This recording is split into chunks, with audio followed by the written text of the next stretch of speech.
सर्वदा वंदे श्रीमद्वल्लभनन्दनम् अज्ञानतिमिरान्धस्य ज्ञानाञ्जनशलाकया चक्षुरुन्मीलितं येन नमामि हृदये श्रीश्रीलीलाक्षीराब्धिशायिने चतुर्भिश्च सर्वे विराजिते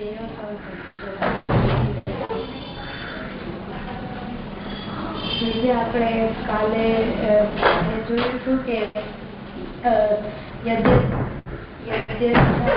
કાલે આપણે બે મિનિંગ જોયા હતા કે એનો મૂળ મિનિંગ કે પ્રભુની ઈચ્છાથી કે પ્રભુ આપણે કાલે જોયું હતું કે યદૃચ્છાથી પ્રતિકારો યદૃચ્છાથી પ્રતિકારો જોયા હતા કે એક કે પ્રભુની ઈચ્છાથી ને મૂળ અર્થ નહીં થાય કે પ્રભુની ઈચ્છાથી યદૃચ્છા એટલે કે દેહની ઈચ્છાથી ને બીજો જોયો છે કે કોઈ સહજ રીતે કે કોઈ રીતનો ઉપાય મળી જતો હોય તો તેનો ઉપાય સારો હતો. એવી રીતે આપણે કાલે જોઈશું. એમાં કાલે આપણે એના આપણે ઉદાહરણ પણ જોયા કે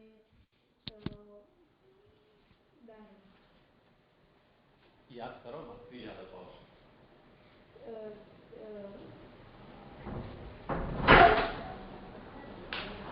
खुशी आवे છે શું આવે છે ચલો ફટાફટ અહીંયા બને એટલું બોલ ઓછું કરજો બીજા બધા કાલે આપણે કોઈ ઋષિનો એક્ઝામ્પલ જોયો હતો કે દ્રૌપદી દુર્વાસા ઋષિનો આપણે એક્ઝામ્પલ જોયો હતો કે દ્રૌપદીજીએ બધા બ્રાહ્મણો દુર્વાસા ઋષિને એમના શિષ્યોને એટલે દુર્યોધને બધા વનવાસ કરતા હતા ત્યારે દુર્યોધને તેમને દુર્વાસા ઋષિને ગુસ્સો દેવડાવવા માટે કે જેથી તે તેમને શ્રાપ આવે તેમને કહ્યું કે તમે તેમના ત્યાં દુર્વાસા ઋષિને કહ્યું તમે દ્રૌપદીને ત્યાં ભોજન કરવા જાજો અને એને એમના શિષ્યોને કહ્યું અને દ્રૌપદીજી એક વખત ભોજન કરીને ઉઠી જાય પછી એમાંથી આપણે અન્ન ન પ્રાપ્ત થાય તેમની દ્રૌપદીએ જ્યાં સુધી ભોજન ન કર્યું ત્યાં સુધી એમાંથી ખપે એટલું અન્ન આપણે પ્રાપ્ત થઈ શકે એવી રીતે પાતળ હતી. તો દુર્વાસા ઋષિને એમના શિષ્યો એવા સમયે પહોંચ્યા કે જ્યારે દ્રૌપદીજીએ ભોજન કરી લીધું હતું. દ્રૌપદીજીએ વિચારવું પડી કે શું કરવું. તો તેમને દુર્વાસા ઋષિને તેમના શિષ્યોને કહ્યું કે આપ સ્નાન કરી આવો ત્યાં સુધી હું પરોસું છું. તો તે પછી વિચારતા હતા કે તેમને ત્યારે જે સૂઝ્યું તે તેમને કહી દીધું અને પછી તેઓ વિચારતા હતા કે હવે શું કરવું. તો ત્યારે ઠાકોરજી સ્વયં પ્રકટ થયા ને પછી ઠાકોરજીએ દ્રૌપદીજીને કીધું કે તમે મને તમારા ભોજનની પાતળ આપો. દ્રૌપદીજીએ કીધું કે આપને તો ખબર જ છે કે મેં ભોજન કરી લીધું હવે એમાંથી કાંઈ નહીં મળે તો હવે આપ શું કામ માંગો છો. તો ઠાકોરજીએ કીધું કે તમે દેવ તો ખરા. તો દ્રૌપદીજીએ પાતળ દીધું તેમાં ઠાકોરજીએ પાતળ પર છૂટેલું પાંદડાનું જે કટકો હતું તે અરોગ્યું ને તેમને અરોગતા તેમને લાગ્યું કે તેમને આખું વિશ્વ અરોગી દીધું છે એટલે વિશ્વને અરોગી દીધું છે. તો તેમને એવી ભાવના થઈ કે મારું પેટ ભરાઈ ગયું તો આખા વિશ્વનું પેટ ભરાઈ ગયું એવી ભાવના થઈ.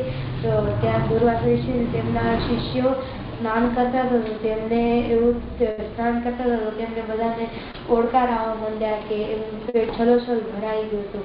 તો તેમને વિચાર આવ્યો કે મારું પેટ તો એકદમ ભરાઈ દુર્વાસા ઋષિને વિચાર આવ્યો કે મારું પેટ તો એકદમ ભરાઈ ગયું છે તો હવે હું ભોજન ત્યાં જઈશ ને મને તે પરોસશે તો હું ખાઈ નહીં શકું તો એમને ખોટું લાગશે. તો તેમને એવું વિચાર હતા તેઓ સ્નાન કરીને સીધા ચાલ્યા ગયા. તેઓ ત્યાં દ્રૌપદીજી અને ભોજન ભોજન કરવા પર ગયા જ નહીં. તેનાથી દ્રૌપદીજીની જે હતી ટળી ગઈ, દુવિધા હતી તે ટળી ગઈ. તો આ યદૃચ્છાનું એક ઉદાહરણ થયું કે પ્રભુની જ ઈચ્છાથી બધું થયું. એમાં જીવે કાંઈ નહીં કરવાનું, જે કરવાનું હશે તે પ્રભુ જ કરશે. ને બીજું એવું કે આપણે પોતે થોડુંક એમાં યદૃચ્છા પ્રભુની ઈચ્છામાં બે પ્રકાર હોય કે એક કે આ ઠાકોરજી આ બધા ઠાકોરજી ઉપર જ બધું ડિપેન્ડન્ટ હોય, જીવે કાંઈ જ નહીં કરવાનું, એ જે કરવાનું હોય તે ઠાકોરજી જ કરે. ને બીજું કે ઠાકોરજી કંઈક અપેક્ષા રાખે છે કે તે પોતાની મેળે કંઈક કરશે, ઠાકોરજી કરાવે. એનો એક્ઝામ્પલ એના માટે બે શબ્દ શું? નિસ્સાધનતા અને સુસાધનતા. તો અંગીકાર બે પ્રકારના, નિસ્સાધન અંગીકાર અને સસાધન અંગીકાર. અંગીકાર આપણે બે પ્રકારના સમજાય. તો આ આપણે જોયો તે નિસ્સાધન અંગીકારનો હતો કે એમને કાંઈ કરવું જ ન પડે. ને બીજો જે સસાધન અંગીકારનો એક્ઝામ્પલ તો આપણે પાંડવોમાં જોઈ શકીએ કે ત્યારે જ્યારે યુદ્ધ થયું ત્યારે એમાં ઠાકોરજીએ યુદ્ધ તો ચાલુ કરાવી દીધું, પછી ઠાકોરજીએ હથિયાર ન લીધો. ઠાકોરજીએ ખાલી કીધું કે તમે કરો, ઠાકોરજીએ પોતે હથિયાર ન ઉપાડ્યું. ઠાકોરજી જે કરાવતા હતા તે અર્જુનને પોતે કરતા હતા. તો તે સસાધન છે કે આ પૂરું ડિપેન્ડન્ટ ઠાકોરજી પણ એમને પણ પોતે પ્રયત્ન કર્યો, કે એ સસાધન અંગીકાર થયો. તો એ બે પ્રકારના છે કે જે યદૃચ્છા થયો એનો એક પ્રકાર કે દેવની ઈચ્છાથી. ને બીજો પ્રકાર જોઈએ તો આપણે કે આપણે સહજ ઉપાય કાઢીએ કે એટલે સહજ ઉપાયનો મતલબ કે આ સહજની કોઈ ડેફિનેશન નથી, કે આ કોઈ બી સહજની કોઈ ડેફિનેશન નથી. તો એમાં આપણે કાલે જોયું હતું કે સહજ ઉપાય એટલે કે દુઃખનો એવો કોઈ ઉપાય કે જેમાં જે શાંતિથી થઈ જાય, એમાં આપણું મન વિચલિત ન થાય ને આપણું ધ્યાન ઠાકોરજીથી હટે નહીં, એટલો સહજતાથી થઈ જતો હોય તેવો એ સહજ ઉપાયથી ને. બીજો યદૃચ્છા છે કે દેવનો ઉપાય, દેવની ઈચ્છાથી દેવ જ ઠાકોરજી, એ આપણે કાલે જોયું. બીજો અર્થ આપણે કઈ દ્રષ્ટિથી લીધો હતો? એ લેવાનું કારણ શું? કે આપણે કાલે આપણે ધૈર્યની આદર્શ લક્ષણ જોઈએ તો તે તો આપણે સાંભળે તો બહુ ઇમ્પોસિબલ જેવું લાગે કે બધા દુઃખોને બધી જગ્યાએથી મરણ પર્યંત સહન કરવું. તો તેના માટે આપણે બીજું આપણે જોઈ શકીએ શું કે આપણે સહજ ઉપાય થઈ જતો હોય, આપણે દુઃખને આગ્રહી ન થવું જોઈએ.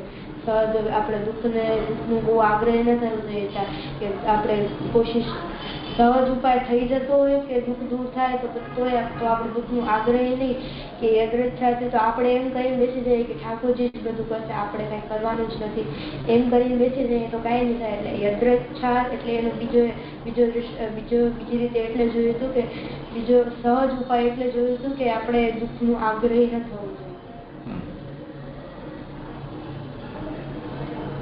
હા, એટલે એમાં એક ઉદાહરણ બહુ પ્રસિદ્ધ છે. ભગવાનનો ભક્ત ડૂબી રહ્યો હતો, એને જેમ આપણે અત્યારે ઉદાહરણમાં જોયું વાંદરીનું બચ્ચું અને બિલ્લીનું બચ્ચું. વાંદરીનું બચ્ચું છે એ તો પોતે એની માને પેટ કે પીઠ ઉપર પોતે પકડે છે, માં એને પકડતી નથી. તો પકડવાનો પ્રયત્ન બચ્ચું કરે છે. પછી એને માં જ્યાં પણ અપેક્ષિત સ્થાન છે ત્યાં લઈ જાય છે. આ જે શરણાગતિ છે એ સસાધન છે, સાધન સહિત, પ્રયત્ન સહિત અથવા પ્રયત્ન સાપેક્ષ. અને પ્રયત્ન નિરપેક્ષ કે નિસ્સાધન શરણાગતિનું ઉદાહરણ બિલ્લીનું બચ્ચું છે. જેમ એની માં બિલ્લીના બચ્ચાને મોઢામાં પકડી જાય એવું ખાલી બધા લટકે રહે, એને કંઈ જ પ્રયત્ન કરવાનો. તો એ રીતે હવે શરણાગત તો બંને છે, સાધન વાળું પણ શરણાગત છે, નિસ્સાધન વાળું. ખબર કેમ પડે કે ભગવાન એ શરણાગતની સાથે ને પાસે ભગવાનની અપેક્ષા શું છે? સાધન કરવાની છે કે સાધન ન કરવાની છે કે કરતા સાધન મૂકી દેવાની છે? આ બધો નિર્ણય કેમ થાય? એટલે જેમ ધૈર્યનું લક્ષણ છે, મહાપ્રભુજીએ આજ્ઞા કરી તે પ્રમાણે કોઈ ધૈર્ય ધારણ કરીને બેસે અને એમ વિચારે કે યદૃચ્છાતા એટલે ભગવાનની ઈચ્છાથી આપોઆપ દુઃખનો પ્રતિકાર જો થઈ જાય તો હું દુઃખને વેલકમ નહીં કરું, દુઃખ સહન કરવાનો આગ્રહ નહીં રાખું. તો એ વાટ જોઈને બેઠો છે. એ મોટે ભાગે બીમાર લોકો જેની સારવાર કરનારા પરિવારજનો હોય કે હોસ્પિટલમાં કોઈ સ્ટાફ હોય તો એ ખાટલા ઉપર પડેલો હોય, સમય ઉપર દવા આપી જાય, બધા ટેસ્ટ કરી જાય, નવડાવી જાય, કપડાં બદલી જાય, સાફ સફાઈ કરી જાય, બેડશીટ બદલી જાય, ભોજન પણ કરાવી જાય, વાળ દાઢી ન કાપવાના હોય તો એ પણ કરી જાય. હું તો ખાલી બસ પડે જ છે. તો એમાં એવું થાય છે જેમ દવા વગેરે છે ટેબલ ઉપર રૂમમાં જ પડેલી હોય કે બાજુમાં જ હોય ને બધું એઝ પર સિસ્ટમ કે જે રીતે ડૉક્ટરની સૂચના છે તે પ્રમાણે સમય ઉપર થતું જઈ રહ્યું છે. એમાં કોઈ પ્રસંગ એવો પણ આવે કે દવાનો સમય થયો પણ સ્ટાફ કોઈ બીજા કામમાં ઇમરજન્સી આવી ગઈ અથવા સ્ટાફ તે દિવસે ઓછો છે અને એ તે સમયે દવા આપવા ના આવી શક્યા તો ઓલો પડ્યો છે, તો દવા સામે પડી છે તો પણ એને તો એમ જ છે કે મને પોતાએ કંઈ કરવાનું નથી, અહીંયા બધું સ્ટાફના લોકો જ કરશે. એ એવું પણ વિચારી શકે કે કદાચ ડૉક્ટરની સૂચના હશે કે આ સમયે મારે દવા નથી લેવાની એટલે મને નથી આપવામાં આવી. એને પાછળની હકીકત ખબર નથી કે સ્ટાફ કોઈ બીજી જગ્યાએ વ્યસ્ત છે કે ગેરહાજર છે, તો એ નથી લઈ રહ્યો. એટલો અશક્ત નથી કે ન લઈ શકે, પણ એની એ આસ્થા છે કે જે કંઈ પણ કરશે એ હોસ્પિટલે કરવાનું છે. આ એક જાતની નિસ્સાધન શરણાગતિ છે, અથવા તો જેને બાલબોધની પરિભાષામાં કહીએ તો પરાશ્રય. પરાશ્રયણ મોક્ષસ્તુ દ્વિધાસુપી નિરૂપ્યતે. એમાં પરાશ્રય કહ્યું છે ને, એવું કે વિષ્ણુનો આશ્રયથી મુક્તિનું સાધન કરવું, ઉપાય કરવો. પણ જો આવી કોઈ પરિસ્થિતિ થઈ હોય કે સ્ટાફ બીજી જગ્યાએ વ્યસ્ત છે અને દવા ના આપી શક્યો અને પેશન્ટ છે એને કોઈ કોમ્પ્લિકેશન વધી ગયા, પછી એ ઇમરજન્સીની બેલ વગાડે, દોડાદોડી થઈ જાય, ડૉક્ટર લડે, ડૉક્ટરે તમારી સામે દવા પડી છે, તમને રોજ આપીશ, તમને ખબર નથી, એ તમે કોઈ ના આવ્યું પોતે ન લઈ શકો, તો ઓલો બિચારો મોચકો રહી જાય. ક્યારે મારે લેવાનું હતું એ મને ખબર હોત તો હું બધું રોજ જ હું પોતાની રીતે લઈ લે, એ જાતની હું વ્યવસ્થા કરે. તમારા ભરોસે શું એટલે મેં દવા નહીં લીધી, એવું વિચાર્યું કે કદાચ મને નહીં લેવાની હોય, તમે ના પાડી હશે. એવી રીતે યદૃચ્છાનો મતલબ ભગવાનની ઈચ્છાથી આપોઆપ દુઃખનો પ્રતિકાર થઈ જાય, એ આશાએ કોઈ બેઠો છે. અને એમાં પ્રભુની ઈચ્છા એના વિષયમાં તે વખતે એવી હોય કે નહીં, આ વખતે મારે નથી કરવાનું, એ પોતે કરે, તો વિચારો મારે ને. તો ભગવાનની આશાએ બેસો. એનું એક ઉદાહરણ હું આપી રહ્યો હતો કે એક માણસ ડૂબતો હતો, ભગવાન બચાવો, ભગવાન બચાવો, ભગવાન બચાવો. એવામાં એક હોડીવાળો ત્યાં આવ્યો કે આવો ચડી જાઓ, તો કે નહીં હું તો ભગવાનને બચાવશે. ડૂબી ગયો. પછી ભગવાન પાસે જયારે ગયો ઝઘડ્યો, મેં તમારો ભરોસો રાખ્યો, તમે મને બચાવ્યો નહીં. તો કે હોડીવાળાના રૂપમાં હું જ તો આવ્યો હતો. દરેક વખતે હું કંઈ શંખચક્ર ગદા પદ્મને ગરુડ ઉપર બેસીને એ રૂપમાં જ આવું એવું કંઈ જરૂરી થોડું છે. તો હવે જો પ્રભુ કોઈક આવી લીલા કરે તો છેતરાઈ જાય ભક્ત. સમજાયું ને? તો તે સ્થિતિમાં શ્રી મહાપ્રભુજી આજે બીજો યદૃચ્છાનો આપણે વિચારી રહ્યા છીએ કે સહજ પ્રતિકાર. તો સહજ પ્રતિકાર એ એવો અવિરોધી ઉપાય છે કે જેનાથી આપણો વિવેક પણ ખંડિત થતો નથી અને આપણે આપણી સ્વસ્થતા પણ જાળવી શકીએ રહ્યા છીએ. વિવેક શા માટે ખંડિત નથી થઈ રહ્યો? વિવેકનો મતલબ હરીશ સર્વમની જે ઈચ્છાતઃ કરી શકે. તો આપણે એમ વિચારી રહ્યા છીએ આમાં કે આપણને જે સામર્થ્ય પ્રાપ્ત થયેલું છે એ સામર્થ્ય પ્રભુદત્ત જ સામર્થ્ય છે. પ્રભુએ આપણને આયુષ્ય આપ્યું છે, મનુષ્ય દેહ આપ્યો છે, ઇન્દ્રિયો આપી છે, બુદ્ધિ આપી છે. આ બધું પ્રભુએ આપ્યું છે એ ભગવત દત્ત જ છે અને એ વાપરવા જ તો આપ્યું છે કે સંગ્રહી રાખવા થોડું આપ્યું છે. એ બધું અહીંયા જ કામ આવવાનું છે. પરલોકમાં તો એ કંઈ કામ નહીં આવે. તો અહીંયા આપણને જે વાપરવા આપ્યું છે એનો ઉપયોગ નહીં કરવો અને પરલોકની આશા રાખવી તો કંઈ મતલબ જ ન થયો. પ્રભુએ આપ્યું છે એનો શું ઉપયોગ?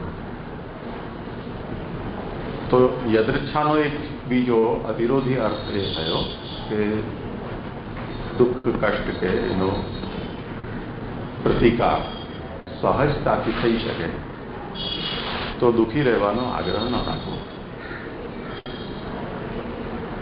આમાં અવિરોધી અર્થમાં વિવેક એટલા માટે ખંડિત નથી થયું કે હરીશ સર્વમ નિજેચ્છાતઃ કરી શકે. એમાં નિજેચ્છાથી હરિએ આપણને આ બધું આપ્યું છે અને એનાથી જ આપણે આપણું કષ્ટનું નિવારણ કરી રહ્યા છીએ. જેમ આપણને પ્રભુએ આપણું પ્રારબ્ધ આપ્યું છે જેને કારણે આપણને કુટુંબ પરિવાર સમાજ પ્રાપ્ત થયો છે તે રીતે આપણને જે ધન સંપત્તિ કે ઘર વગેરે પ્રાપ્ત થયું છે તો એનો ઉપયોગ આપણે આપણા દુઃખના નિવારણ માટે કરી રહ્યા છીએ. એ ભગવત કૃપાથી જ કરી રહ્યા છીએ. અનુસંધાન તે વખતે આપણને ભગવત કૃપાનું બનેલું રહેવું જોઈએ. આપણી જરૂરિયાત એ છે આપણા તરફથી. બાકી બધું પ્રભુદત્ત જ છે.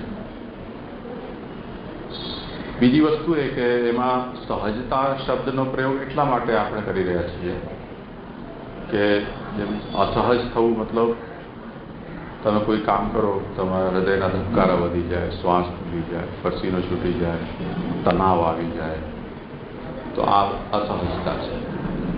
એનાથી તમે જે કરવા ધારો છો એ કરી નહીં શકો, એમાં વિક્ષેપ થશે. આ અસહજતા થઈ.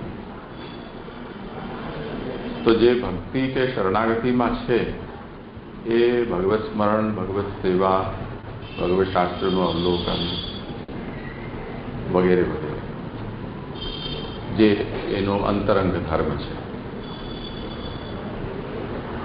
એમાં કોઈ વિક્ષેપ પડી નથી રહ્યો. એ રીતે કોઈ પણ કષ્ટનો પ્રતિકાર કરી શકી રહ્યો છે તો ઠીક વસ્તુ છે. એનું ઉદાહરણ આપું. જેમ તમે અત્યારે બેઠા છો, તમે સાંભળી રહ્યા છો. માની લો કે કોઈ આમ ઘણા એવો અભ્યાસ હોય, આમ પગ લાગા કરે, ઘણા લોકો આમ દોડતા હોય, આગળ પાછળ ત્યાં કરે, કોઈ પેનથી આમ કટકટ કટકટ કટકટ કટકટ કરતા હોય ચાલુ. એમ બીજી એક્સ્ટ્રા એક્ટિવિટી ફિઝિકલ લગભગ બધાને કરવાનો કંઈ ને કંઈ અભ્યાસ હોય છે જે અનકોન્શિયસલી થતી હોય. જેમ આંખની પાંપણ કે શ્વાસનું ચાલવું કે આપણા શરીરમાં રક્તનો સંચાર છે, આ બધું ચાલી જ તો રહ્યું છે ને એક્ટિવિટી. આપણે જ્યારે સાંભળી રહ્યા છીએ કે જોઈ રહ્યા છીએ ત્યારે પણ એ બધી એક્ટિવિટી છે એ આપણના સાંભળવામાં કોઈ વિક્ષેપ નથી કરી રહી. એટલે ઘણી વખતે વક્તાને એવો ભ્રમ થઈ જાય, તો એને સંશય થઈ જાય કે હું બોલી તો રહ્યો છું, આમની સામે પણ આ સાંભળી રહ્યા છે કે નહીં, એ લોકોનું અટેન્શન છે કે નહીં. આમ ધૂણે શું કામ છે, કે પગ પગ કેમ હલાવે છે, કે પેનને કટકટ કટકટ કેમ કરે છે, તો વક્તાને સંશય થઈ જાય. તો એ વક્તા એને ખાતરી કરવા માટે પૂછે કે સાંભળે છે ને? તો કે હા સાંભળું છું. તો ભાઈ પેન કેમ કટકટ કટકટ કરે છે? એ જ્યારે એને કહે ત્યારે ખબર પડે કે એનું આ એક્ટિવિટી ચાલુ છે. એમ કે કોન્શિયસલી નથી કરી રહ્યા. હાથ ખાલી છે તો હાથ તો ક્રિયા માટે તો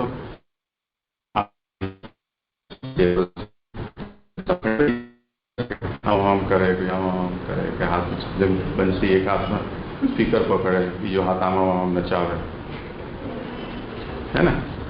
હવે તો ઇન્દ્રિયો જ રજોગુણ પ્રધાન છે, તો એની અંદર ક્રિયા, ચેષ્ટા, ચંચલતા એ તો રહેવાની છે.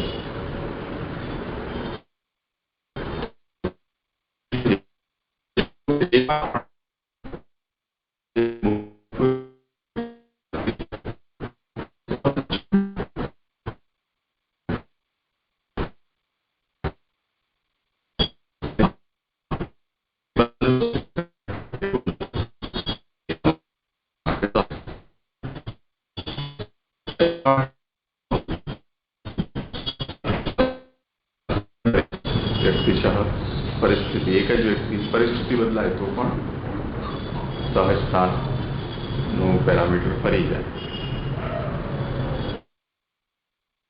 તો અમે તમારા જેવડા હતા ત્યારે તમે આમ કરતા, તેમ કરતા. આપણે દાદરો ચડીને કંઈક કરવા માટેનું કે અને આપણે આળસ કરીએ, ઓ તમારા જેટલા હતા તમે 4 માળ ચડી જતા, આવી જતા. તો આ જે વસ્તુ છે પરિસ્થિતિ અનુસાર એક જ વ્યક્તિ છે એ અવસ્થાના ભેદથી સહજતા અસહજ બની જાય છે. તો મુખ્ય પ્રવૃત્તિનો જેનાથી બાધ ન થાય, એમાં રૂકાવટ પેદા ન થાય, એવો જે પણ પ્રયત્ન છે એ તમારા માટે સહજ છે એવું આપણે કહી શકીએ. એટલે દરેક જગ્યાએ યથાશક્તિ શબ્દનો પ્રયોગ થાય છે. જ્યારે જ્યારે પણ કોઈ કર્તવ્ય બતાવવામાં આવે તો જે એક્સપેક્ટેડ છે એ એક વખત કહી દેવામાં આવે ઉત્સર્ગ થયા, પછી યથાશક્તિ કહેવામાં આવે. એટલે બધા માટે જે એક્સપેક્ટેડ છે એ પણ બની શકે કે બહુ વધારે લક્ઝરી કહેવાય. ઉપયોગ એટલા માટે કરવો પડ્યો છે કે જીવાત્માને પોતાને પણ એ નિશ્ચય નથી કે પ્રભુ મારા પાસેથી સાધન કરાવવા ઈચ્છે છે કે મને નિસાધન રાખીને સ્વયં પ્રભુ પોતાના તરફથી બધું કરવાનું. તો જેમ આપણે ત્રિદુઃખમાં એક ત્રીજું દુઃખ જોયું, ગોપીજન, ગોપ ભાગવત, એમાં ભક્તિ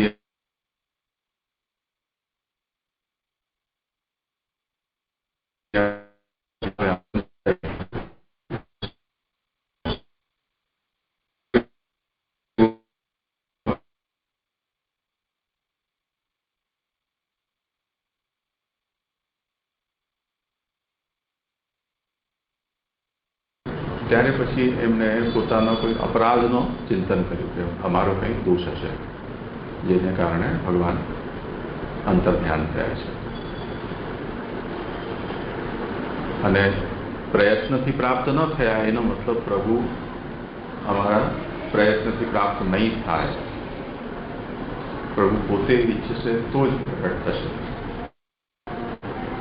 તો પહેલે સાધન કરી રહ્યા હતા એ સાધનને પણ એમણે છોડી દીધું, નિસાધન બન્યા. નિસાધન બની અને જ્યાં સુધી પ્રભુ પોતાની ઈચ્છાથી પાછા પ્રકટ ન થાય ત્યાં સુધી એમણે પ્રભુની લીલાનું ચિંતન કર્યું. ત્યારે પ્રભુ પ્રકટ થયા.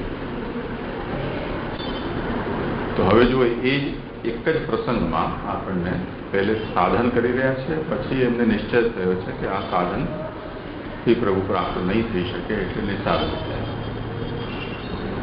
તો આ દુઃખ તો છે, દુઃખનો પહેલે એમને સહજ પ્રતિકાર એટલે શોધીને એને પ્રભુ મળી જાય તો આ દુઃખ ટળી જાય એવું પ્રયત્ન કરે. એનાથી જ્યારે પ્રભુ પ્રાપ્ત ન થયા તો એમણે સાધન પણ છોડી દીધું. તો પછી હવે ભગવાન દ્વારા પ્રાપ્ત થયેલું આ દુઃખ છે, ભગવાન ચાહશે તો નિરાકરણ કરશે, નહીં ચાહે તો નહીં કરે. તો ત્રિદુઃખ સહનમ ધૈર્યમ આમૃતે સર્વત સદા. આ પહેલા એમણે આપવાદિક કલ્પ પ્રતિકારો યદૃચ્છાતઃ એનો આશ્રય કર્યો. એ જ્યારે સફળ ન થયા ત્યારે એમણે પ્રભુની ઈચ્છા કંઈક બીજી છે એવું ધારી અને ફરીથી ઉત્સર્ગ પર જતા રહ્યા, એટલે પ્રતિપ્રસવ કર્યો. સમજાયું ને? આ રીતે દરેક જગ્યાએ આપણને આનું ઉદાહરણ જોવા મળશે. સારું, બીજા કોઈને કંઈ કહેવું છે, પૂછવું છે? ભક્તિ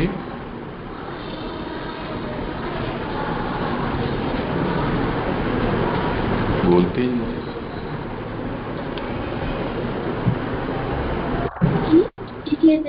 મને આપણે જેવું સમજાવ્યો ને કે ઠાકોરજી એક્ઝામ્પલ લાસ્ટ વાળો થોડો ઓછો સમજણ પડ્યો કે ગોપીજનો વાળો કે સાધન અને નિસાધન વાળો.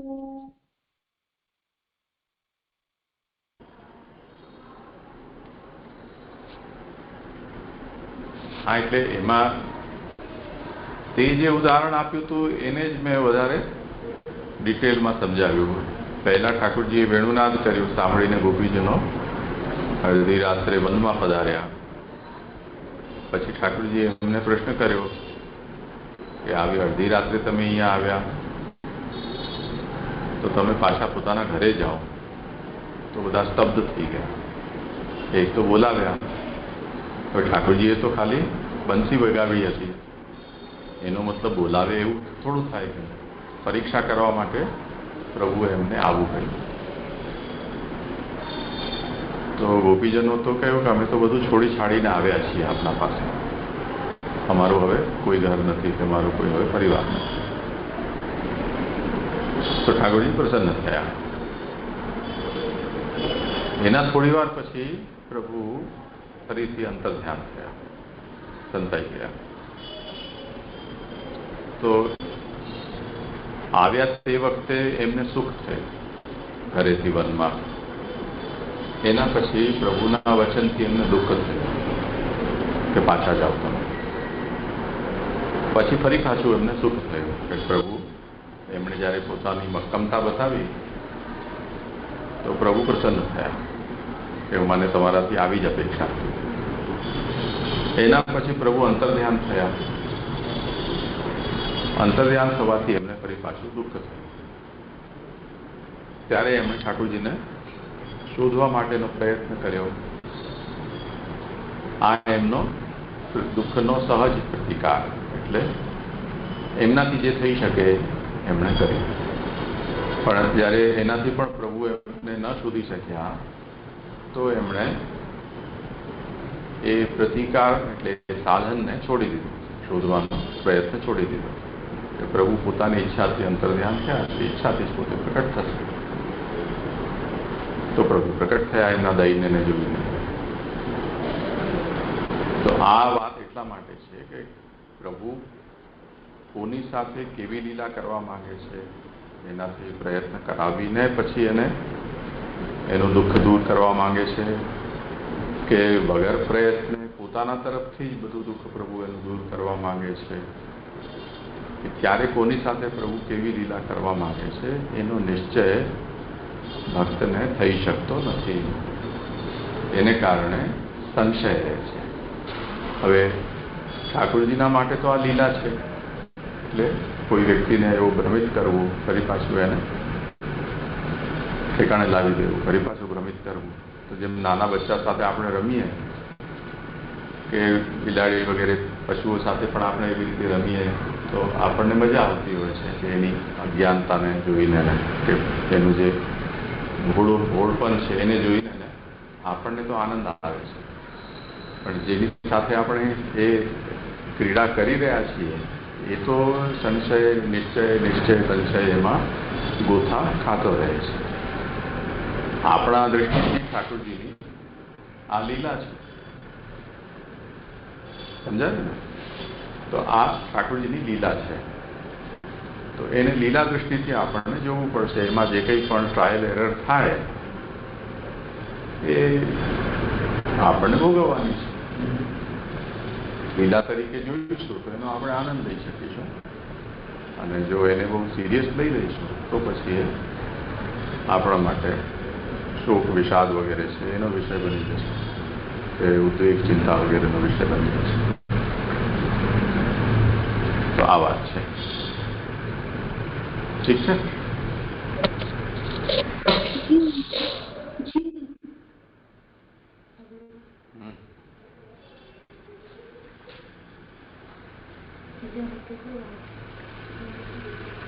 શું પેલા આગળનું તો કરી લે. હા, ભાર્યાદીનામ તથા ન્યેષામ એ વાંચી લે એટલે લિંક બેસશે નહીં.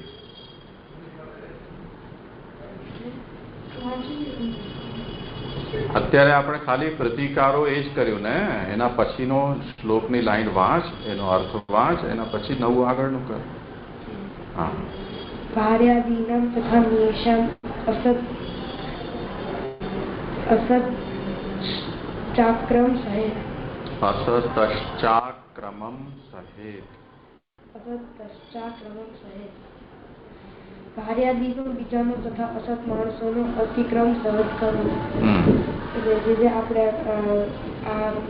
આપણો ઉપર દુઃખનો આપણે ઉપાય કાઢી શકીએ તો તેનો દુઃખનો અનાગ્રહ રાખવો, એમ એનો આપણે ધૈર્ય 4 ઉપાયોમાંથી પહેલો ઉપાય જો અનાગ્રહ રાખવો.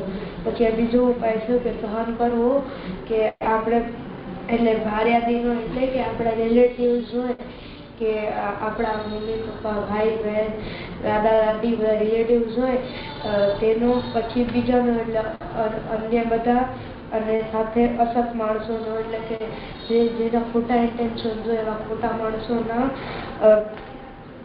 દુઃખ અતિક્રમ એટલે દુઃખને આપણે સહન કરવું. એટલે કે એમાં એવું સમજાવવામાં મહાપ્રભુ જેવું સમજાવે છે કે ભાર્યાદીનો એટલે કે આપણા રિલેટિવ્સથી તો આપણે એમ સંબંધ તોડી શકીએ એમ નથી, કે સંબંધ તોડીને બધું મૂકી દઈએ. તો એમનાથી જે દુઃખ ઉત્પન્ન થાય કે બીજા અન્યથી કે અસત માણસોથી, તે આપણે સહન કરવું જ પડશે. એના સિવાય કોઈ ઉપાય નથી. તો આ પાછો એ બી થઈ ગયો કે ઉત્સર્ગ એટલે દુઃખ સહન કરવું, પછી ઉત્સર્ગ, પછી અપવાદ કે એનો સહજ ઉપાય કે દ્રક્ષાસ્તથી આપણે એનો ઉપાય મળી જતો હોય તો પ્રતિકાર મળી જતો હોય દુઃખનો તો તે કરવો. અને પાછો તે પ્રતિપ્રસવ કે વળી દુઃખ સહન કરવું. તો તે અહીંયા આપણે જોયું કે એ દુઃખ એવું જરૂરી નથી કે ફિઝિકલ જ હોય, ક્યારેક મેન્ટલ હોય, ક્યારેક પરિસ્થિતિના કારણે ઉત્પન્ન થાય, ક્યારેક સ્વભાવ પ્રકૃતિના કારણે ઉત્પન્ન થાય. તો તે આપણે સહન કરવું જ પડશે. એના સિવાય આપણા પાસે કોઈ ઉપાય નથી. તો તેને આપણે સહન કરવું.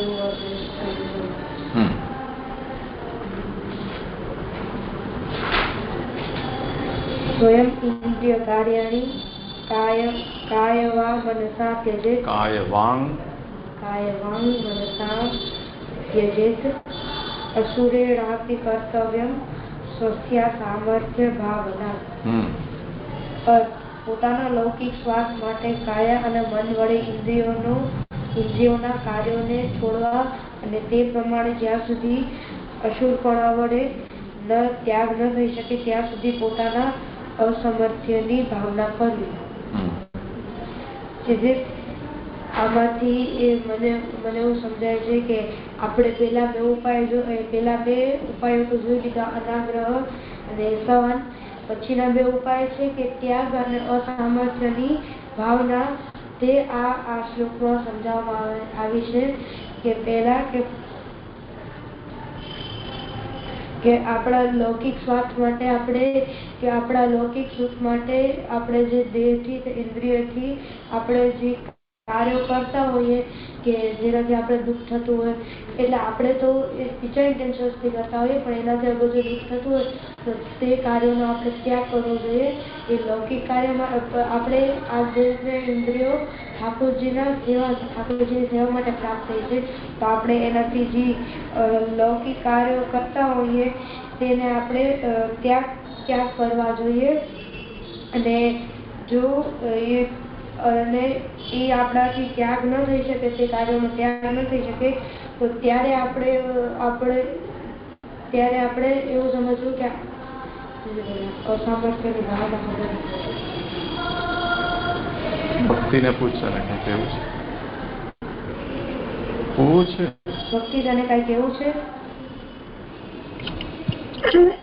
મને એટલું કેવું છે કે મને એવું સમજાય છે કે અહીંયા એમ કે છે કે જે આપણે જે વસ્તુ ઠાકોરજીમાં આપણો મન નથી લાગતો, જેમ સિદ્ધાંત મુક્તાવલીમાં કહ્યું હતું કે આપણો મન ન લાગતો હોય, કોઈ ઠાકોરજીમાં ન લાગતો હોય કે બીજી વસ્તુમાં આપણો મન લાગતો હોય, તો એનો આપણે ત્યાગ કર્યો, યા તો પછી ઠાકોરજીમાં જ એ વસ્તુને જોડવું જોઈએ.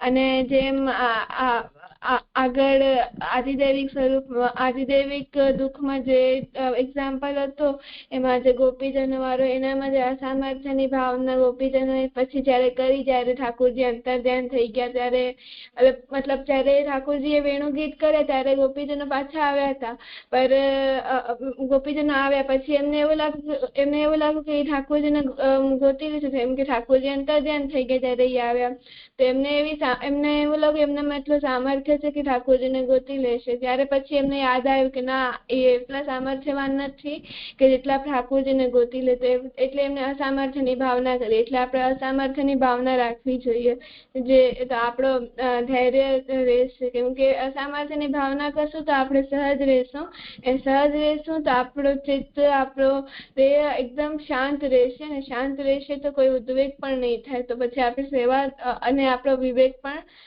થઈ શકશે નથી. તેથી મને એવું સમજાયું.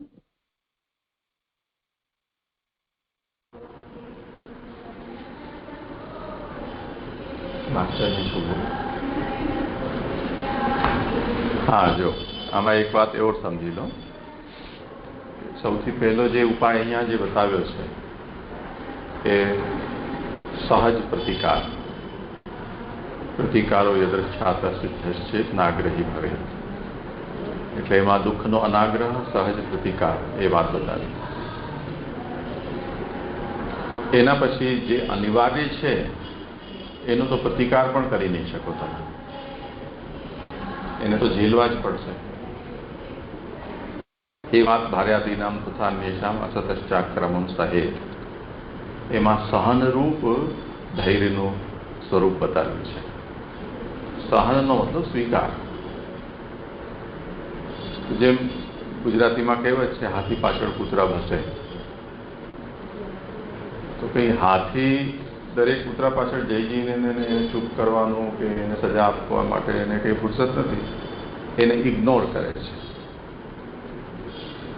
ઉપેક્ષા કરી દો એને. તો આ એક સહજ સ્વીકાર છે, આપણે એક્સેપ્ટ કરી દઈએ છીએ. એમાં મુસલમાનોને ત્યાં મસ્જિદોમાં 5 વખત બાંગ પોકારે, હો, આપણા આસપાસના કૂતરાઓ એની સાથે બસવા લાગી જાય, એમને પોતાને જેવું સજાથી લાગે છે કે કંઈક બસી રહ્યું છે બીજું.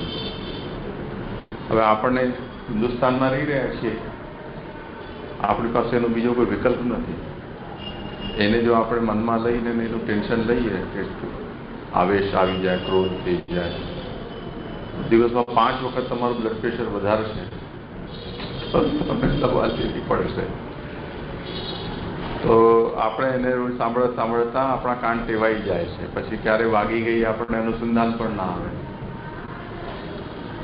એવી રીતે એક સહનરૂપ ઉપાય બતાવ્યો છે શ્રી મહાપ્રભુજીએ, અને સહનરૂપ ઉપાયથી એ થાય છે કે ધીરે ધીરે આપણે એનાથી ટેવાતા જઈએ છીએ. એક જોક આવે છે એવું કહ્યું, જ્યોતિષી પાસે ગયો કે લગ્ન થયા અને બહુ તકલીફ છે, કે તમને 25 વર્ષની પનોતી છે તમારા ઉપર, 25 વર્ષની પનોતી પછી શું થશે? પછી તમને આદત પડી.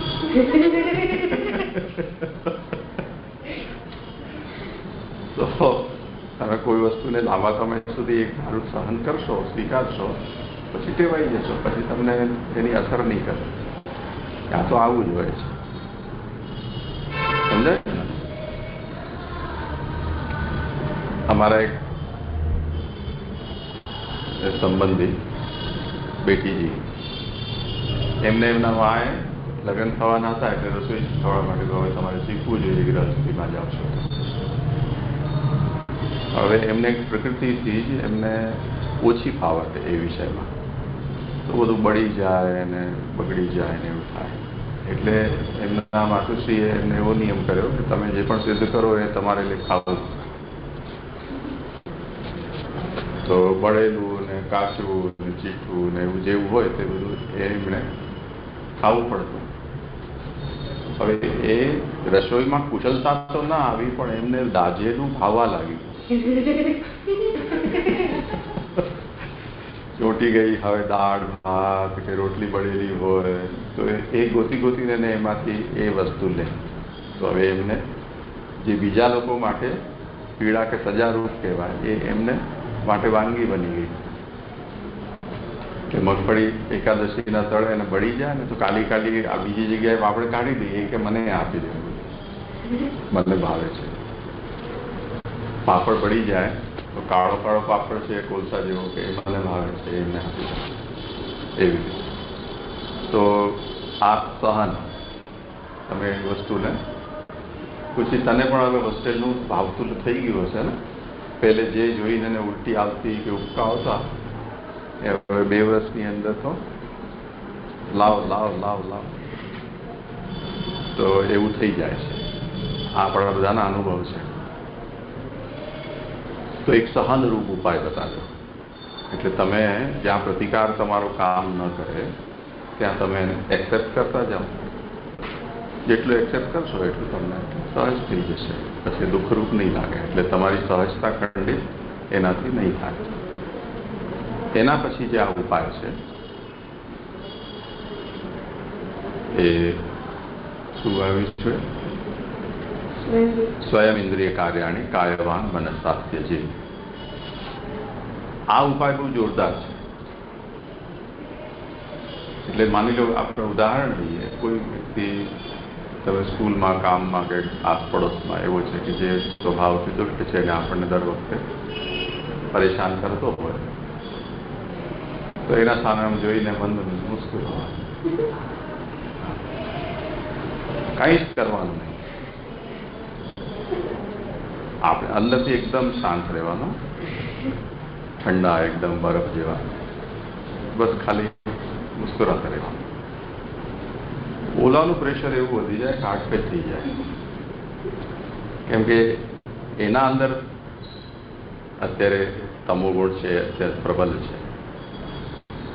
તો એ વધતો જ જશે, વધતો જ જશે, વધતો જ જશે. સ્વયં ઇન્દ્રિય કાર્યાણી કાયવાન મનસાત્ય છે. આપણે આપણા કાયાવાણી અને મનના કાર્યોને જો રોકી શકીએ તો એનાથી ઘણા બધા લાભ છે. એટલે કમસે કમ આપણે દુઃખને પેદા કરવાના નિમિત્ત બનતા નથી. એ લાભ થઈ ને. પ્રાણીઓમાં જો એવું જોવા મળે છે કે પ્રકૃતિની વિષમતા આવે, વરસાદના દિવસમાં અચાનક દેડકા અને બધું રાઉન્ડ રાઉન્ડ કરતા બહાર આવી જાય મોટા મોટા. એ કંઈ ઉપરથી વાદળમાંથી તો ટપકતા નથી, દેડકા જમીનમાંથી નીકળે છે અને પછી ક્યાં આલોપ થઈ જાય છે આપણને ખબર જ નથી પડતી. તો એ લોકો આ જ ઉપાય કરે છે. એ બધા સમાધિ લે છે. જે પ્રાણીઓ છે વરસાદના દિવસમાં બહાર આવતા હોય છે એ બધા વરસાદના દિવસો પૂરા થઈ જાય તે વખતે એ લોકો ભૂ સમાધિ લઈ જાય. અંગ્રેજીમાં એને હાઇબરનેશન કહે છે. એ ભૂ સમાધિમાં કરે શું એ એમના રક્ત સંચાર, શ્વાસોચ્છ્વાસ, પાચન જેટલી ક્રિયાઓ છે બધી જ ક્રિયાઓને રોકી દે ધીમે ધીમે ધીમે ધીમે ધીમે ધીમે કરતા કરતા. એટલે મનુષ્ય જેમ કોમામાં થઈ જતો હોય એવી જાતના એ લોકો વોલન્ટરીલી કોમા જેવી અવસ્થામાં પહોંચી જાય. એનાથી થાય કે જે એનર્જી બર્ન થતી હોય એ બર્ન ઓછી થવા લાગે. આપણું મન વિચારની પ્રક્રિયા ચાલે એ પણ એનર્જી બર્ન કરે. શ્વાસ લઈએ એ પણ એનર્જી બર્ન કરે. રક્ત સંચાર થાય એ પણ એનર્જી બર્ન કરે છે.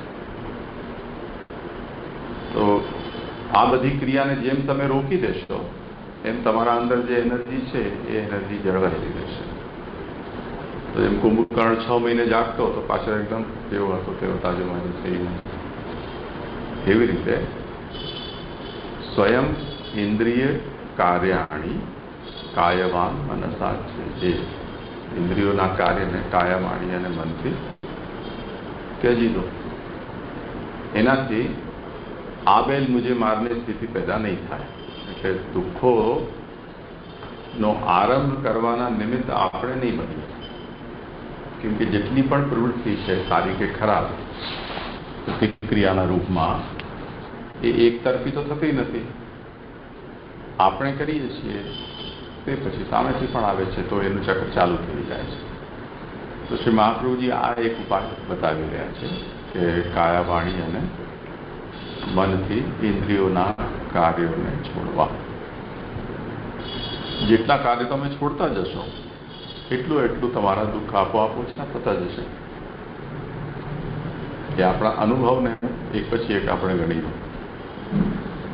જે પણ કારણે આપણને કષ્ટ આવ્યા છે એવું આપણા ત્યાં સુધીની ઉંમરમાં આપણે અનુભવ કર્યું અને એને છોડી દીધા પછી હવે એ કષ્ટ આપણને નથી આવી રહ્યા. તો એ કષ્ટ આવવાનું નિમિત્ત આપણું જ હતું ને આપણે જ એને એક્ટિવેટ કર્યા હતા. જે પણ એનું કારણ હોય તે જેમ ઈચ્છાઓને ચોકલેટને એવું બધું ખૂબ ભાવતું હોય, આઈસ્ક્રીમને ખૂબ ખાય પછી દાંત સડી જાય પછી તો ભાવતી વસ્તુ પણ ખાવા ઉપર પ્રતિબંધ આવી. તો જેને કારણે આ બધું પેદા થઈ હોય સમસ્યા એને તમે રોકી દીધી અને હવે આપણને એમ લાગે છે કે સારું લાગે છે તો એ દુઃખના કારણને આપણે રોકી દીધો છે.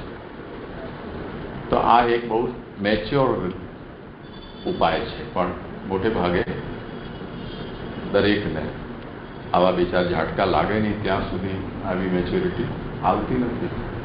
એમ અત્યારે વિશ્વમાં મોટે ભાગે સ્થૂલતા, મોટાપા, ઓબેસિટી છે એની બહુ વ્યાપક સમસ્યા છે. કેમ કે બધાનું ખાનપાન એ પ્રકારનું થઈ ગયું, જંક ફૂડ અને તો બધા જાડાપાડા થતા જાય છે. એને કારણે બીજી બધી સમસ્યાઓ વધતી જાય છે. તો હવે જો તમે એને રોકવું હોય તો શું કરવું? આપણે પોતે જ રોકવું પડશે. તો જાડે કે હવામાંથી તો આવતી નથી. આપણે ખાઈએ છીએ, પીએ છીએ, એનાથી જ આ વસ્તુ વધી ગઈ છે. તો તમે એનો ત્યાગ કરશો તો આપોઆપ તમારી સમસ્યા સોલ્વ થઈ જશે.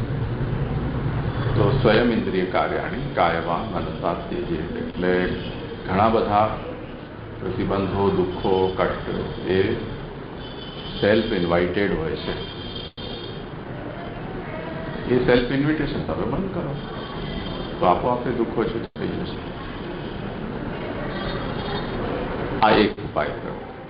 પહેલો ઉપાય શું હતો? દુઃખનો સહજ પ્રતિકાર એટલે અનાગ્રહ. બીજો સહન.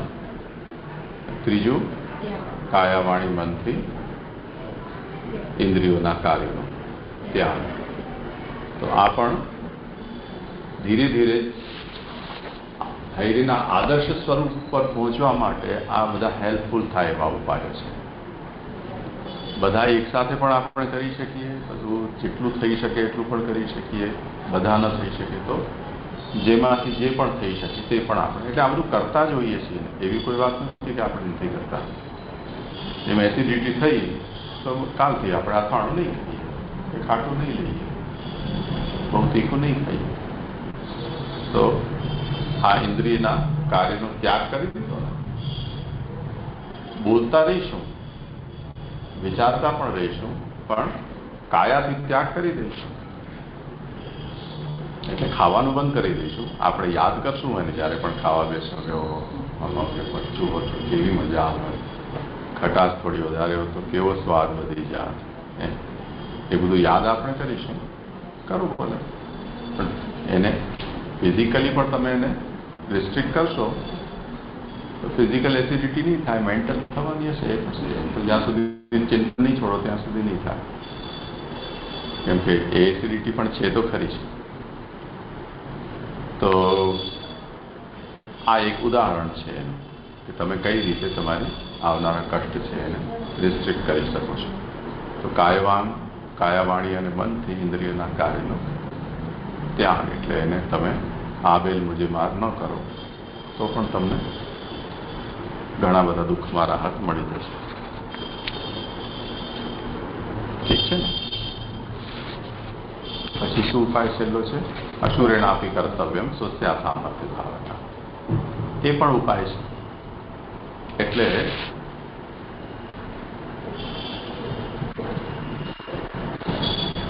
શું થયું ભક્તિ, કંઈ કેવું છે? અચ્છા, હા, તો હમણાં જ કોઈ ઇન્દ્રિયોના કાર્યનો ત્યાગ કરીશું. તો અંતિમ ઉપાય આમાં એ પણ બતાવ્યો છે કે ન તો આપણે સહન કરી શકી રહ્યા છીએ, ન આપણો સહજ પ્રતિકાર કે અનાગ્રહ આપણાથી થઈ શકી રહ્યો છે, કે ન આપણાથી કાયા વાણી અને મનથી ઇન્દ્રિયના કાર્યનો ત્યાગ થઈ રહ્યો છે. એટલે જે ધૈર્ય ધારણ કરવા માટેના જે ઉપાયો કયા છે એ આપણે કરી નથી શકી રહ્યા. પણ જેમ એક કહેવત છે કે તસ્તી જલ ગઈ પર બલ નહીં ગઈ,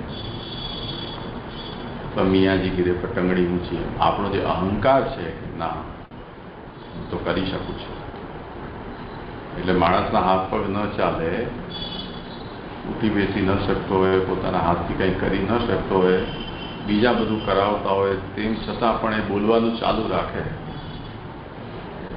મેં હતા તમારા જેવડા, તમે આમ કરતા અને આમ કરતા. હવે એ જે અહંકાર છે આપણો, એ આપણને ચલો ફિઝિકલી તો કે હેલ્પફુલ નહીં થાય, બોલવાથી શું થઈ જવાનું છે, હાથ પગ થોડા ચાલશે, પણ તમને અંદરથી પીડા આપ્યા કરશે. એના કરતાં તમે એ પરિસ્થિતિને સ્વીકારી લો કે હા મારાથી થતું નથી. તો એનાથી જે બીજો તમને મદદ કરી રહ્યો છે એને સારું લાગશે. કેમ કે એક તો તમે એના વગર ચાલે એવું નથી, પાછું તમે એને એ રિયલાઇઝ કરાવવા માંગો છો કે તું નથી કરતો, હું જ કરું છું. તો એનો શું મતલબ છે? એના કરતાં એને તમે આભારી થાવ ને કે મારાથી હવે થઈ શકતું નથી, હવે તમે કરો તો મને સારું લાગશે.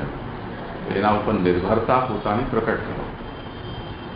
જો નિર્ભરતા પ્રકટ કરીએ કે હું તારા આશરે છું, તું મારો સહારો છે, તો એને સારું લાગશે, એને એની રિસ્પોન્સિબિલિટી સમજાશે. તો તે માટે અહીંયા જે પરિસ્થિતિ છે એનો વાસ્તવિક સ્વીકાર તમે કરી દો. અશુરેણાપી કર્તવ્યમ સ્વસ્યા સામર્થ્ય ભાવના. અશુરેણ મતલબ તમે કરવા સમર્થ નથી, અસમર્થ થઈ ગયા છો, તો સ્વસ્ય અસામર્થ્ય ભાવના, હું કરવા સમર્થ નથી એને તમે રિયલાઇઝ કરો, એનો સાચા હૃદયથી સ્વીકાર કરો કે હવે મારાથી થતું નથી. આ એક બહુ મોટી સિદ્ધિ છે કે આપણે આ વાતને સ્વીકારી લઈએ. હાથ પગ તો જવાબ દઈ જ ગયા છે, તો પોતે જ કહી રહ્યા છે કે હવે ઉભા નહીં થવાય, હાથથી થશે નહીં. પણ આપણો અહંકારના અંદર જે હાથ પગ છે એ ચંચલતા બતાવી રહ્યા છે, એ પરેશાન કરે છે આપણને માનસિક રીતે. એના માટે શ્રી મહાપ્રભુજી કહે છે કે અશુરેણાપી કર્તવ્યમ સ્વસ્ય અસામર્થ્ય ભાવના. જો આ કરવા માટે તમે સમર્થ ન હો તો પણ તમે ઇન્દ્રિયના કાર્યોનો કાયાવાણી મનથી ત્યાગ કરો, પોતાના અસામર્થ્યની ભાવના કરતા કરતા. અસામર્થ્ય ભાવનાનો મતલબ શું? મારામાં હવે સામર્થ્ય રહ્યું નથી, આવું વિચારવું, આવું કબૂલ. આ અસામર્થ્યની ભાવના છે. સમજાય ને? તો હરિસર્વમ નિજેચ્છાતઃ કરિષ્યતિ. આ પ્રભુના ઉપર વિશ્વાસ રાખીને મારું કોઈ સામર્થ્ય નથી, પ્રભુ જે કરાવશે તે ખરું, આ સ્વીકારી શકવું એક બહુ મોટું માનસિક આશ્વાસનનું એક કારણ બને છે.